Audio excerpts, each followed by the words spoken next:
Hello and welcome to the Wrestling Group. I'm your host for today's video, Matt, and today we are going to be looking at my predictions for this weekend's WWE pay-per-views. This video specifically, we will be concentrating on NXT's Great American Bash, which is on Saturday. I feel like we should just jump in. We've got so many different things to cover.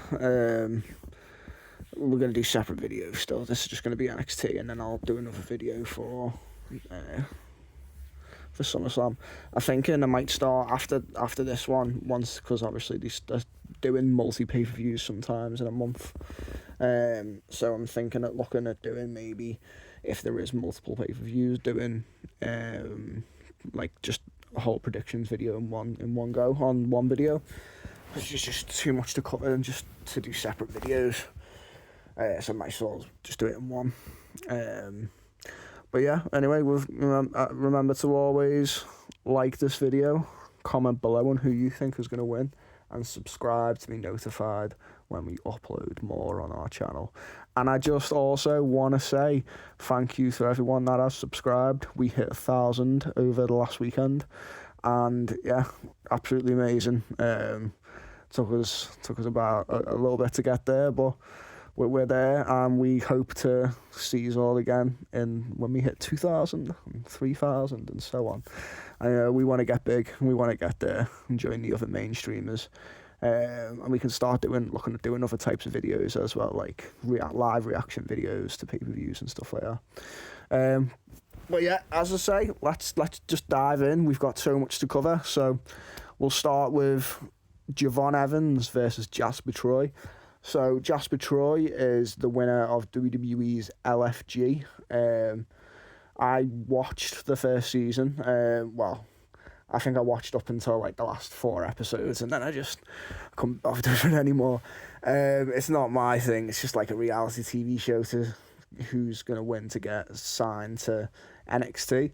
But obviously we had some people in there, so I can't remember his name now, but there's someone that's in what is it, Dark Side? Can't remember. Dark State, that was it. I think it was Cutler James, he's in that group, so it was a bit weird the fact that he come in, but I didn't know what happened to him because I didn't carry on with LFG. So maybe he got called off and was like, you know what, we would just want to give you an NXT contract now. But he's part of that group, so it was a bit weird when I seen him show up, and I was like, oh, so he must be the one who wins LFG then. It must be like pre-taped and all that. I don't know if it was pre-taped, but it definitely wasn't live.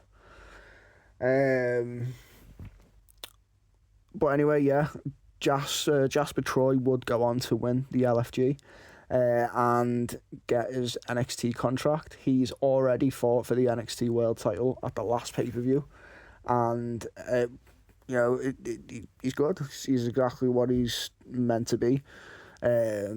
He's not bad on the mic. He's only just really obviously getting into the main, like, wrestling on TV, so we haven't seen much of him yet, but from what he does, he provides what's needed from him for the time being, and you can only just see him progress further on down the line. And putting them with obviously a smaller guy like Javon Evans, it shows more of what he can do with other talent. He didn't have a bad match with Obafemi for the last one, but I need to see what he can do with, like, obviously the smaller guys and stuff like that. You've got the obviously giants and smaller guys always work better together. I think Jasper Troy is going to win. They've had like a little back and forth rivalry on NXT. They've both attacked each other. Jasper Troy just wants to go back and fight for the world title, but it's not going to happen because Javon Evans, wants to intervene. But yeah, I think Jasper Troy will pick up the win and continue his dominancy on NXT. Right, and then moving on, we will do Sol Ruka versus Izzy Dame. So obviously we have Zarya in Sol Ruka's corner and Tatum Paxley in Izzy Dame's corner. This is for the NXT North American Women's Championship. And yeah, I love Sol Ruka. I'm all for her. I think she's brilliant. I can't wait for it to come up on the main roster. I think she'll do great. Even Zarya too, but I think Zarya is going to win the NXT World Title before she moves up. I think Sol might go up before her. I mean, I wouldn't mind them coming up together, but I don't want them to just be a tag team. I don't mind what they're doing now because they are a pair, but they're not like doing a lot of tag team matches. They're doing more single stuff still. And I do like them as a pair. I think they suit really well considering how opposites they are as well, like their characters, but I think they just work well. So I would have said Izzy Dame would have won this match if on NXT, obviously, Sean Spears and I can't remember the other guy's name. If they had won the NXT tag titles, then yeah, fair enough, because then it would have brought gold to all three of the members. But they didn't win. And I feel like Sol Ruka is going to retain. But the only thing is, because this whole thing about Tatum Paxley, she's joined the inner circle, was it? No, not the inner circle. That's AEW. The culling. That's it. If Tatum Paxley, she's just joined the culling. Well, kind of, and we don't know what's going on with that just yet. So is she going to turn maybe on Sol Ruka and, cost Sol Ruka the title, and Izzy Dame can win it? I mean, it's not like it wouldn't be a bad time for Sol to drop the title, but is it the right person? So that's why I'm going with Sol Ruka, because I still feel like we might maybe get that heel turn from Zarya soon, and I think she's going to turn on Sol and then take the NXT North American Women's Championship. So yeah, Sol Ruka. So that is my winner. And then we'll move on to Ethan Page versus Ricky Saints in a Falls Count Anywhere match for the NXT North American Championship. So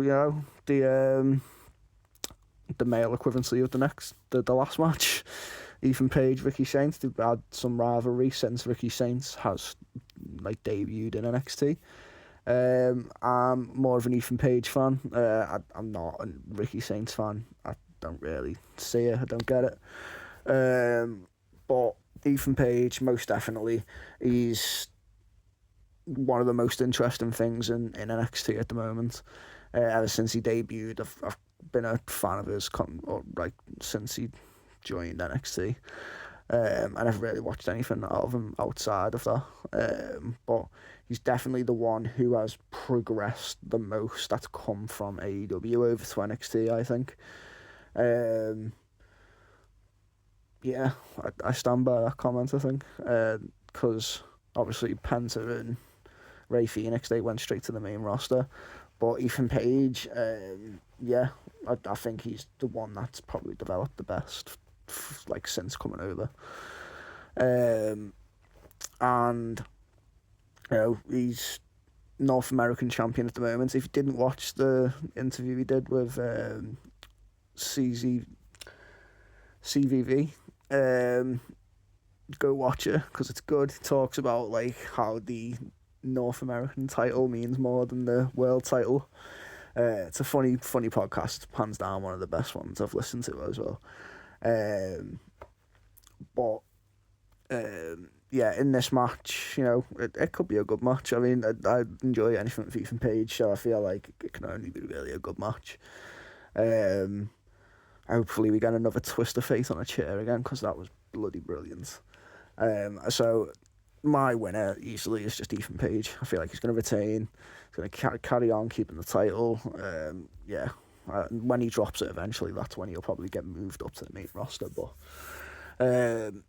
Ethan Page all the way, definitely. Might even get another world title run out of him, to be honest.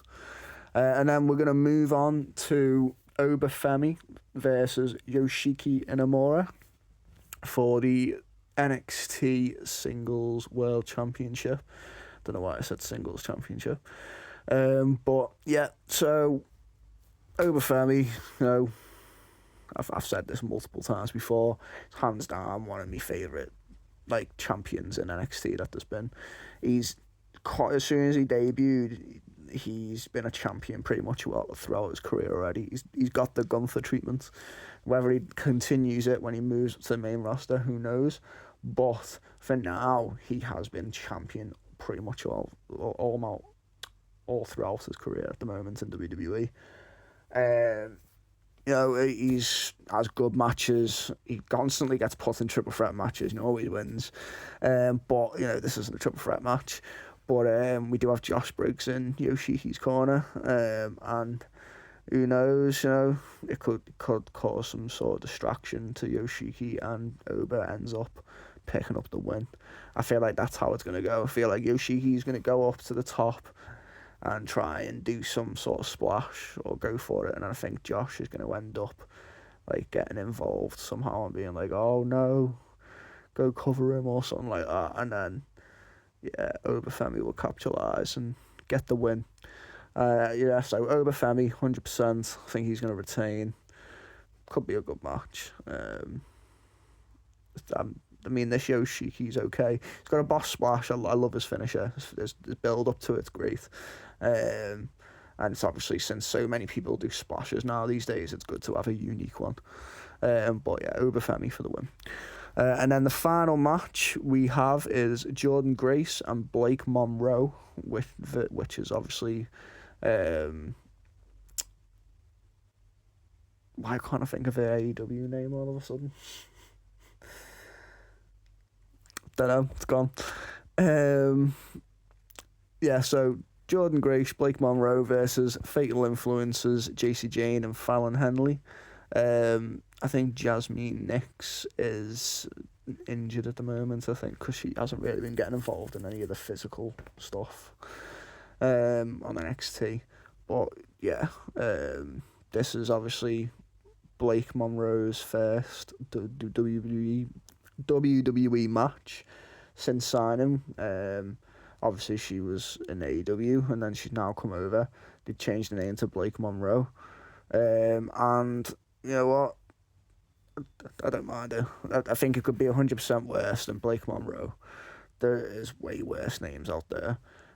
Obviously there could have been other words that they could have just other names they could have gave her instead. But I don't mind it. It's better than some of the names he gave some of the other people. Let's not bring up JC Mateo. That's bad. Blake Monroe, sure, I'll take that. But it's I've not seen any of her matches, to be honest, so I don't know what I'm in for. So it's all a surprise for me. But I know how Jordynne Grace is. She's brilliant. I think she's gonna obviously take the NXT Championship at Evolution, but we'll talk about that on the Evolution pay-per-view predictions. But I'm hoping I get a really good thing out of Blake Monroe. I'd love to see how. I don't even know what her finisher is, so I'd love to see that too. JC Jane, she's the NXT Women's Champion at the moment, and Fallon Henley is the ex-North American Champion. Well, a ex-North American Champion. It's probably going to be the main event, to be fair, I think, because obviously Blake Monroe's first match. I think he'll be okay. That's about it. I got no other words to say. But they did a little video package, didn't they? Jordynne Grace and Blake Monroe. They had a whole little beauty therapy thing on NXT. I was expecting it to be a bit funnier, but it wasn't. It was okay. Jordynne Grace, Blake Monroe for the win, and I think that is all that we're done. So we're going to do a quick rundown. So I've got Jasper Troy to win, Ethan Page to win, Sol Ruka to win, Jordynne Grace and Blake Monroe to win, and Obafemi to win as well. So they are my predictions, guys, for NXT's Great American Bash. Remember to always comment below on who you think is gonna win, and remember to subscribe to see more of our videos. Thank you for listening. Have a nice day, guys.